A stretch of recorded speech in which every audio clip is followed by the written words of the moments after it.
The young boy stood in the middle of the courtroom, eyes wide with fear, his voice barely steady. He pointed at the royal guard in the defendant's box and said, "He touched me." The room froze. Gasps spread across the gallery. Reporters leaned in. Shutters clicked. All eyes locked on Corporal Ezra Flint. He didn't move. No attorney beside him. No one offering defense, just his uniform and the weight of a devastating claim. But what did the boy actually mean? And what happened? When someone finally asked the question everyone else avoided? Before we reveal what happened next, make sure to subscribe and drop a comment telling us where you're watching from. We read everyone. Let's dive in. There are moments in life when everything you believe about justice, about truth, about the very foundations of our society gets turned upside down. Today, I want to tell you about one of those moments, a moment that began with a child's trembling finger pointing across a crowded courtroom, and 3 words that would either destroy an innocent man or expose a conspiracy that went deeper than anyone imagined. It was a Tuesday morning in November. When I first heard about the case, the headlines were already screaming across every newspaper in London. Royal Guard accused of assaulting child at Buckingham Palace. The story seemed straightforward enough. A decorated soldier, a traumatized child, and a mother's desperate plea for justice. But as I would soon learn, nothing about this case was straightforward. Let me paint you a picture of the man at the center of this storm. Corporal Ezra Flint had been standing guard at Buckingham Palace for 6 years, 6 years of unwavering service, of standing motionless in the rain, the sun, the bitter London cold. He was 32 years old, a career soldier who had joined the army straight out of secondary school. His father had been a guardsman before him, and his grandfather before that. Military service wasn't just his job, it was his bloodline, his identity, his entire world. Flint's record was impeccable, not just good, impeccable. In 14 years of military service, he had never received so much as a minor reprimand. His personnel file read like a masterpiece of military excellence. Commendations for bravery in Afghanistan, where he had served 2 tours before being selected for the prestigious Palace Guard detail. Letters of recommendation from commanding officers, who described him as the embodiment of military virtue. Performance evaluations that consistently ranked him in the top percentile of his peers. His fellow soldiers described him as the kind of man you'd want watching your back in battle. They spoke of his unwavering loyalty, his quiet strength, his ability to remain calm under pressure. During his deployment in Helmand Province, he had once carried a wounded comrade 3 miles through enemy territory, never once considering his own safety. On another occasion, he had volunteered to take point during a dangerous patrol, placing himself at maximum risk to protect his unit. His superiors praised his dedication, his reliability, his unwavering moral compass. Major Patricia Hensworth, who had known him since he was a fresh-faced recruit, often pointed to Flint as an example of what a soldier should be. Ezra doesn't just follow orders, she would tell new recruits. He embodies the values that make those orders worth following. The tourists who passed by his post every day had never seen him so much as blink inappropriately. In 6 years of standing guard at one of the world's most photographed locations, he had maintained the perfect balance of approachability and authority. Children were drawn to his calm presence. Parents appreciated his patient demeanor, and tour guides regularly complimented his professionalism. But military records only tell part of the story. Those who knew Flint personally described a man of few words, but deep convictions. He lived alone in a small flat near the base, his walls decorated with photographs of his unit, his family, and the various ceremonies he had participated in over the years. His neighbors knew him as a quiet, respectful man who kept to himself, but was always ready to help when needed. He volunteered at a local youth center on his days off, teaching underprivileged children about discipline and respect. It wasn't something he talked about. In fact, most of his fellow soldiers didn't even know about it. He simply showed up every Saturday morning, spending his free time working with kids who reminded him of himself at that age. The program director, Mrs. Eleanor Watts, had nothing but praise for his work with the children. "Ezra has a gift," she would often say. "These kids, many of them come from difficult situations. They don't trust easily, but there's something about his presence that makes them feel safe. He never raises his voice, never loses his patience, but somehow they all listen to him. He's helped turn around more troubled kids than I can count." He'd never married, never had children of his own, but he had a natural way with young people that made him a favorite among the neighborhood kids. They would wave to him when he passed by in his uniform, and he would always acknowledge them. with a slight nod or a barely perceptible smile. It was these small interactions that spoke to his character, a man who understood that his role went beyond mere security, that he was a representative of something larger than himself. His commanding officer, Major Patricia Hensworth, had known him since he was a fresh-faced recruit. She'd watched him grow from an eager teenager into one of the most dependable soldiers in her command.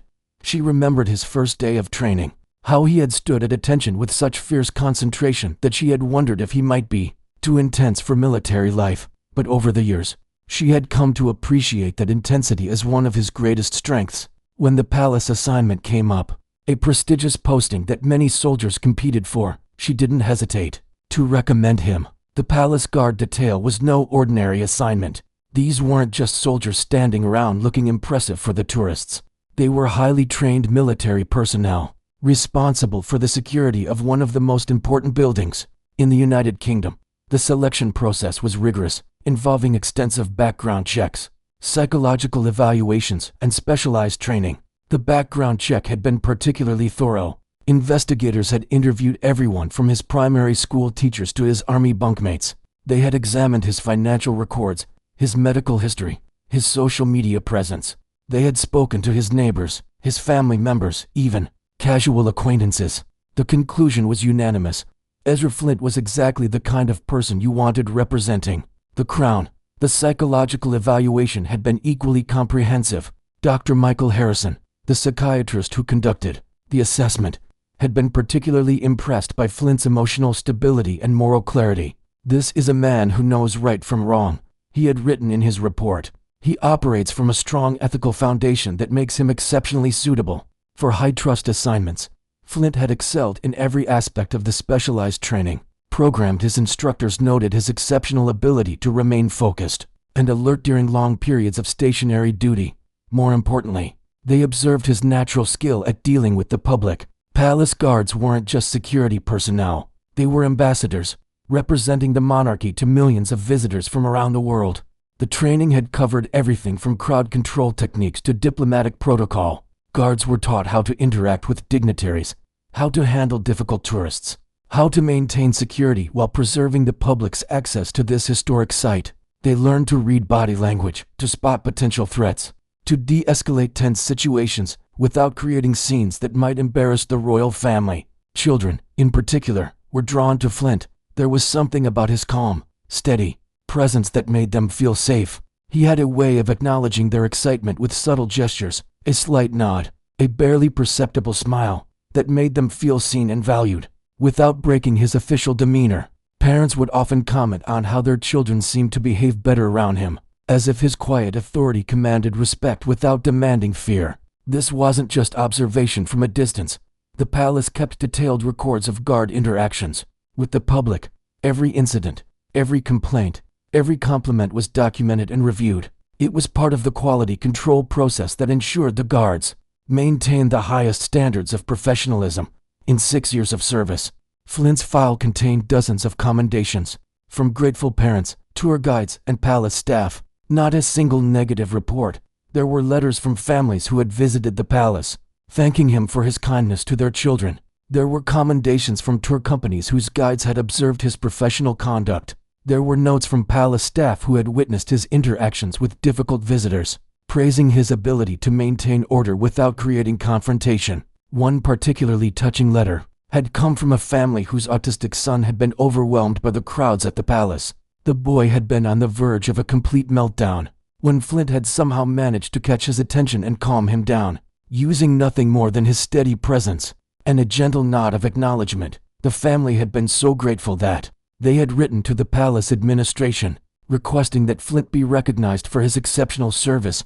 But on that October afternoon, as hundreds of tourists milled about the palace gates, something happened that would change everything. 7-year-old Oliver Carter was there with his mother, Lena, visiting London for the first time.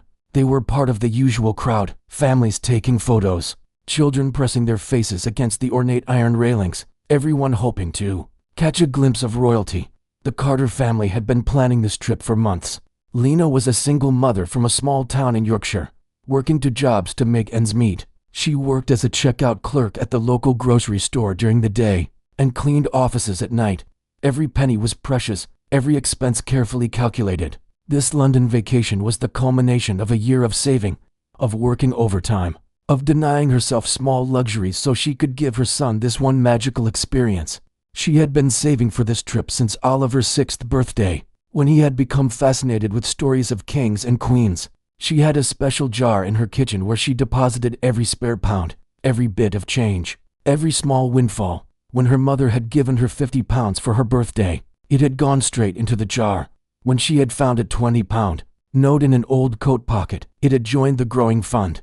The trip represented more than just a vacation to Lena. It was proof that she could provide for her son, that despite the challenges of single motherhood, despite the financial struggles, she could still give him experiences that would stay with him forever. She had researched every detail, planned every activity, determined to make this the best possible experience for Oliver. Oliver was beside himself with excitement. At 7 years old, he was at that perfect age where the world still seemed full of magic and wonder. He'd been fascinated by the stories of kings and queens, of brave knights and loyal guardsmen. His bedroom walls were covered with pictures of castles and soldiers, and he had spent hours playing with toy figures, reenacting the stories his mother had read to him. The palace guards, in their magnificent uniforms and ceremonial weapons, were like living fairy tale characters to him. He had studied pictures of them online, learned about their history, memorized the names of their different regiments. To Oliver, they represented everything noble and heroic about the world. He was only beginning to understand. He'd been fascinated by the guards all afternoon. Like most children, he was mesmerized by their tall black hats, their pristine red uniforms, their absolute stillness. The burskin hats seemed impossibly tall, the red tunics impossibly bright, the ceremonial weapons impossibly grand. He couldn't understand how they could stand so still for so long, how they could ignore the crowds and the noise and the constant activity around them. He'd been pointing them out to his mother, asking endless questions about what they did, why they didn't move, whether they were real people or just very convincing statues. "Mummy, how do they go to the bathroom?" he had asked at one point, causing several nearby tourists to chuckle. "Do they ever get tired? Do they get to eat lunch? What happens if it rains?" Lena had been patient with her son's constant questions, trying to explain the tradition and ceremony of the palace guards, while managing the practical concerns of navigating a crowded tourist area. With an excited 7-year-old, she had been taking photos constantly, trying to capture every moment of what she knew would be a once-in-a-lifetime experience. For both of them, she had brought her old digital camera, the one she had bought secondhand 3 years earlier. It wasn't the newest model, but it worked well enough to document their adventure. She had already taken dozens of photos, Oliver pointing at the guards, Oliver standing in front of the palace gates, Oliver's face pressed against the iron railings as he tried to get a better view. The afternoon had been perfect. The weather was crisp but pleasant, the kind of autumn day that makes London particularly beautiful. The trees in the nearby parks were showing their fall colors. The sky was a brilliant blue dotted with white clouds, and the golden afternoon light made everything look like it belonged in a fairy tale. The crowds were manageable, the atmosphere was festive, and Oliver was having the time of his life. They'd been there for nearly 3 hours, soaking in the atmosphere, taking pictures, and just enjoying the experience of being in one of the most famous places in the world. Oliver had been particularly fascinated by one guard in particular, Corporal Ezra Flint. There was something about his bearing, his presence, that had captured the boy's attention. Perhaps it was the way he seemed to embody all the qualities that Oliver associated with heroism, strength, discipline, honor. Or perhaps it was simply the way the afternoon light caught his uniform, making him seem larger than life. "That one's my favorite," Oliver had told his mother, pointing at Flint. "He looks like a real knight." He had been content to observe from a distance, asking his mother to take pictures of him standing near the guard's position, but not approaching directly. He understood, in the way that well-behaved children do, that there were boundaries that shouldn't be crossed. Lena had been impressed by her son's behavior throughout the afternoon. He had been excited but respectful, curious but not disruptive. She had been worried that he might get overwhelmed by the crowds or become difficult to manage, but he had been a perfect little gentleman. She had been so proud of him that she had taken a photo of him standing quietly near the guard post, his hands clasped behind his back in unconscious imitation of the soldier's posture. Then, without warning, something shifted. Oliver, who had been chattering excitedly just moments before, suddenly went silent. his face drained of color, going from rosy with excitement to pale as paper in a matter of seconds. His small body began to shake, starting with his hands and spreading through his entire frame. Lena noticed the change immediately. Every mother has an instinct for when something is wrong with their child. "Oliver, what's wrong, sweetheart?" she asked, kneeling down to his level. Her voice carried the immediate concern of a parent who sensed that something was seriously amiss. The change in her son had been so sudden, so dramatic, that she felt a chill of fear run down her spine. But Oliver couldn't speak. He was staring at something, or someone, in the crowd, his eyes wide with what looked like terror. His mouth was moving, but no sound was coming out. His breathing became rapid and shallow, the kind of hyperventilation that precedes a panic attack. His hands were trembling so violently that Lena was afraid he might hurt himself. She followed his gaze, trying to understand what had triggered this sudden change. The crowd looked the same as it had moments before. Families taking photos, tourists chatting and laughing, children playing.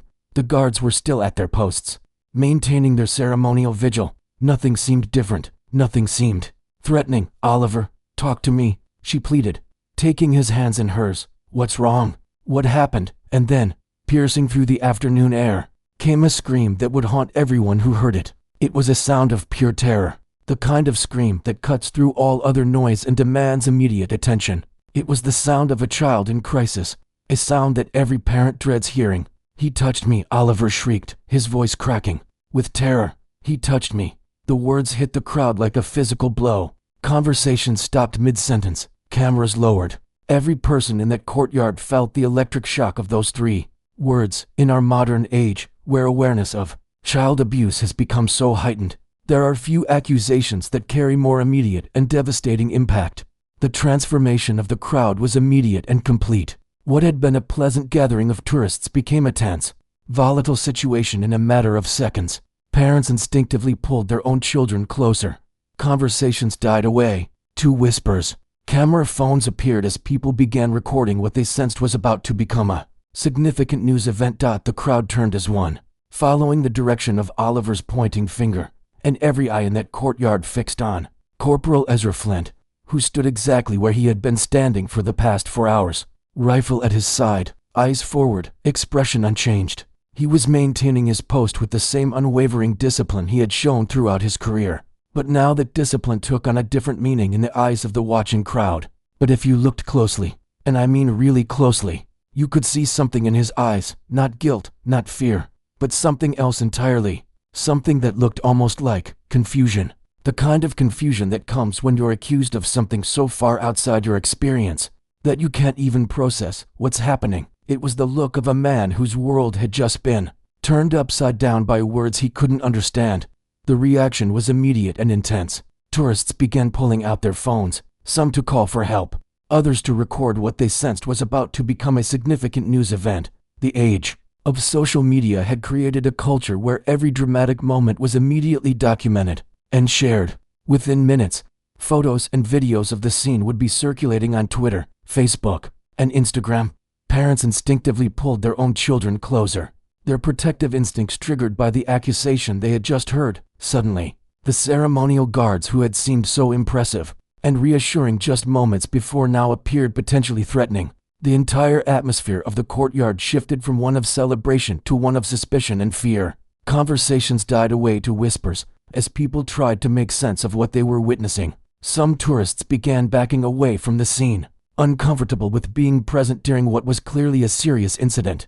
Others pressed closer, drawn by the human instinct to witness drama as it unfolds.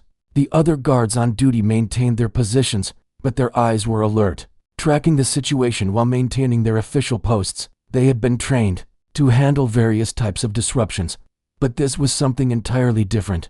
This was a direct accusation against one of their own, and the implications were staggering. Lena Carter dropped to her knees beside her son, pulling him into her arms as he sobbed. "What happened, baby? What did he do?" she whispered, her voice already taking on the protective fury of a mother whose child has been hurt. Her maternal instincts had kicked in completely, and her only concern was for her son's well-being. But Oliver couldn't speak coherently. The words that had come out so clearly moments before now seemed to have exhausted him. He was hyperventilating, his small body shaking with the intensity of his emotional response. Between his tears and his gasps for air, all anyone could make out were fragments. He came over, he touched. I don't want to. Please don't make me. The fragmented nature of Oliver's words only made the situation more disturbing. The crowd was filling in the gaps with their own assumptions, each person imagining the worst possible scenario. The power of suggestion was working overtime, turning incomplete statements into a narrative of abuse that grew more detailed with each retelling. The crowd was growing agitated. Some people were demanding immediate action, calling for the guard to be arrested on the spot. Others were trying to maintain calm, arguing that they should wait for the proper authorities to arrive. The tension was palpable, with the potential for the situation to escalate into something much more serious. "Someone needs to do something," shouted a middle-aged man with a thick Yorkshire accent. "You can't just let him stand there after what he's done." "We don't know what he's done," replied a woman with a calmer voice. "We need to wait for the police. The child is clearly traumatized," insisted another voice. "That's all the evidence we need." The situation was rapidly spiraling out of control in the way that only a crowd mentality can create. Individual rational thought was being replaced by collective emotion, and the potential for vigilante justice was becoming increasingly real. Within minutes, the police had arrived. The call had gone out across multiple channels. Tourist emergency, potential child abuse, incident at Buckingham Palace. The response was swift and overwhelming. Squad cars, emergency vehicles, and specialized units converged on the scene with the kind of efficiency that London's police force had perfected over decades of handling high-profile incidents. The sight of the police vehicles racing toward the palace with their sirens wailing only heightened the drama of the situation. Tourists who had been trying to leave the area found themselves trapped by the arriving emergency vehicles. The courtyard became a chaotic mix of flashing lights, uniformed officers, and confused civilians. Leading the charge was Sergeant Colin Dwyer, a man who carried himself with the kind of authority that demanded immediate respect. He was in his early 40s, with the kind of weathered face that suggested years of dealing with difficult situations. His uniform was immaculate, his bearing confident, his manner reassuring to the frightened crowd. Dwyer had been a police officer for over 15 years, with a reputation for handling sensitive cases involving children. He had specialized training in interviewing young witnesses, understanding the psychological complexities of trauma, and building cases that would stand up in court. His colleagues respected his expertise, and his superiors trusted him with the most challenging assignments. He stepped out of his vehicle with the purposeful stride of someone who knew exactly how to take control of a volatile situation. His presence alone seemed to calm the crowd, providing them with the authority figure they needed to make sense of the chaos around them. Dwyer took charge of the situation with practiced efficiency, cordoning off the area with yellow tape, organizing the crowd into manageable groups, interviewing witnesses, and most importantly, taking Oliver's statement. He had a natural way with children, a calm, patient demeanor that seemed to put them at ease even in stressful situations. "It's all right, son," he said, kneeling down to Oliver's level. His voice was gentle but authoritative, the kind of voice that children instinctively trusted. "You're safe now. Can you tell me what happened?" But even as Dwyer was conducting his investigation, there were people in the crowd who were noticing things, small things, inconsistencies, details that didn't quite add up. These were the kinds of observations that would become crucial later, but in the immediate aftermath of the incident, they were overshadowed by the dramatic nature of the accusation. Margaret Thornberry, a retired teacher from Manchester, had been standing near the Carters for most of the afternoon. She had noticed Oliver's fascination with the guards, had smiled at his enthusiastic questions and comments. She had the trained eye of someone who had spent decades observing children, and she prided herself on her ability to read their behavior. "That's odd," she murmured to her husband, Harold. "I've been watching that family all afternoon. The little boy never went near any of the guards. He was content to observe from a distance, asking his mother questions but never approaching directly." Harold nodded, trusting his wife's observational skills. "You're right. I noticed the same thing. He was very well behaved, very respectful of the boundaries. But when Margaret tried to share this observation with Sergeant Dwyer, he was dismissive. Witnesses often miss things, especially in crowded situations," he explained with the patient tone of someone who had dealt with well-meaning but confused civilians before. "Children can move quickly when adults aren't paying attention. It's easy to miss something when you're focused on other things." Margaret felt brushed off. but she didn't want to interfere with the police investigation. She assumed that Dwyer knew what he was doing, that her amateur observations weren't as important as she had thought. But the dismissal bothered her, and she made a mental note to write down what she had observed, just in case it became relevant later. There was James Morrison, a professional photographer who had been documenting the tourist activity at the palace. As part of a freelance assignment for a travel magazine, he had been taking pictures throughout the afternoon, capturing candid moments of families enjoying their visit. His professional training had taught him to be constantly aware of his surroundings, to notice details that others might miss. When he reviewed his photos later that evening, he realized he had dozens of images from the relevant time period. His camera had been set to continuous shooting mode, capturing multiple frames per second as he documented the afternoon's activities. In none of them was Oliver anywhere near Corporal Flint's position. The timestamps on his photos created a clear timeline of the afternoon's events.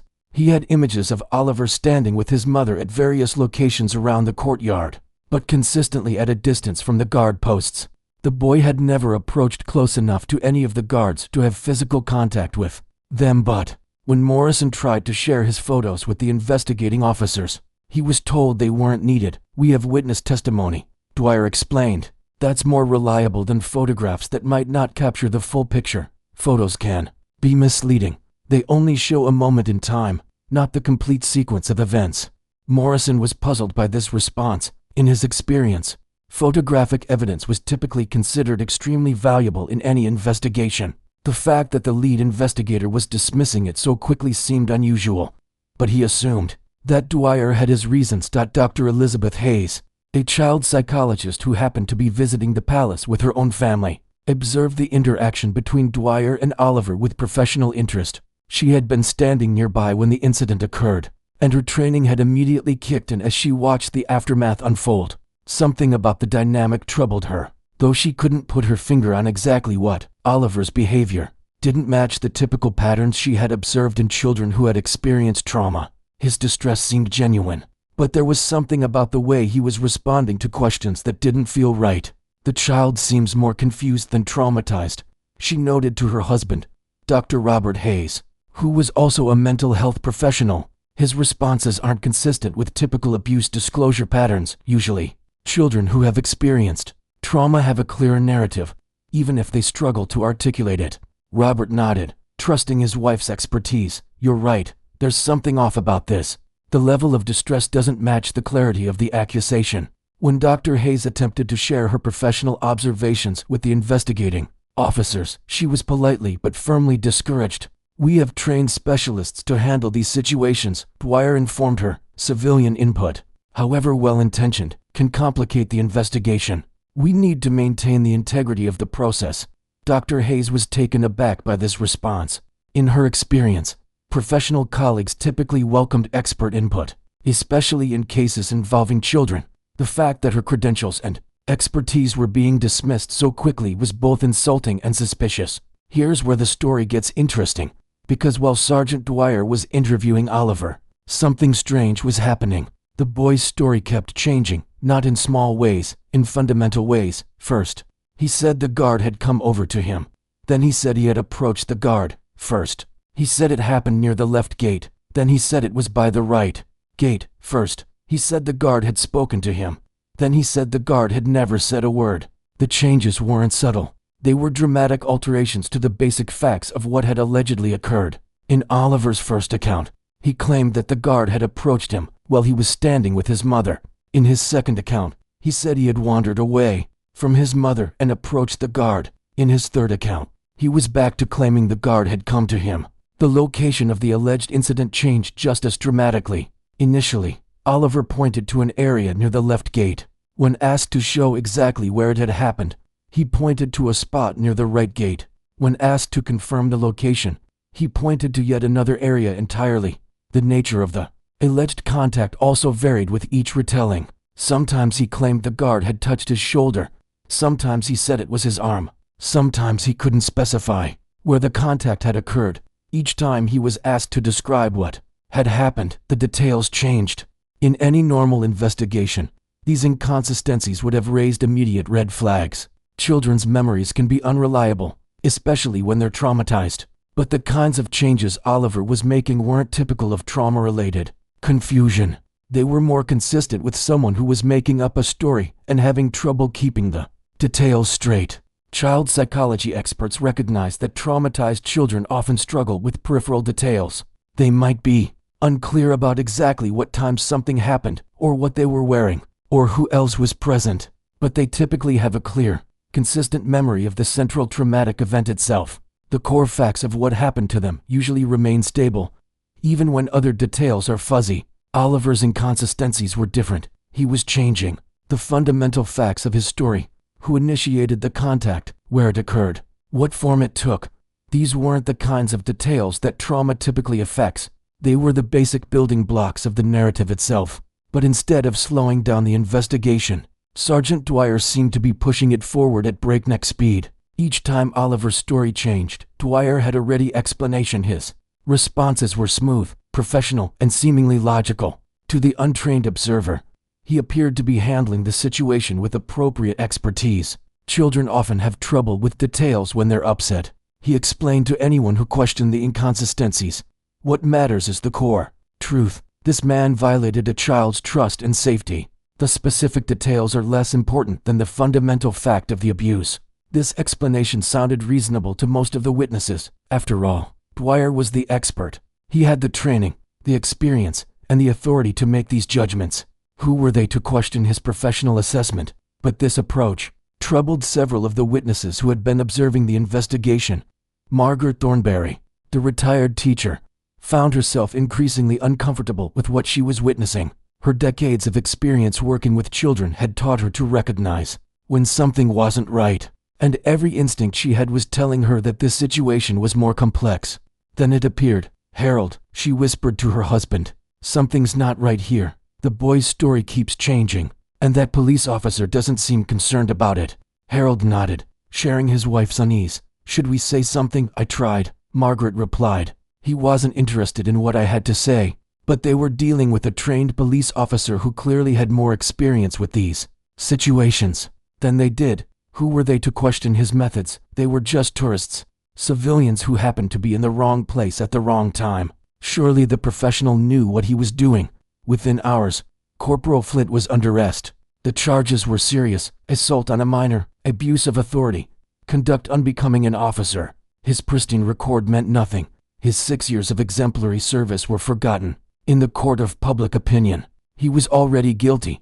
The process of his arrest was particularly humiliating. Flint was taken into custody in full view of the crowds, still in his ceremonial uniform, still maintaining his military bearing even as the handcuffs were applied. The image of a palace guard being arrested for child abuse was too powerful for the media to ignore. The photographs would be on the front page of every newspaper in the country within hours. And so began the nightmare that would consume the next several months of Ezra Flint's life, a nightmare that would test everything he believed about justice, truth, and the very system he had sworn to serve.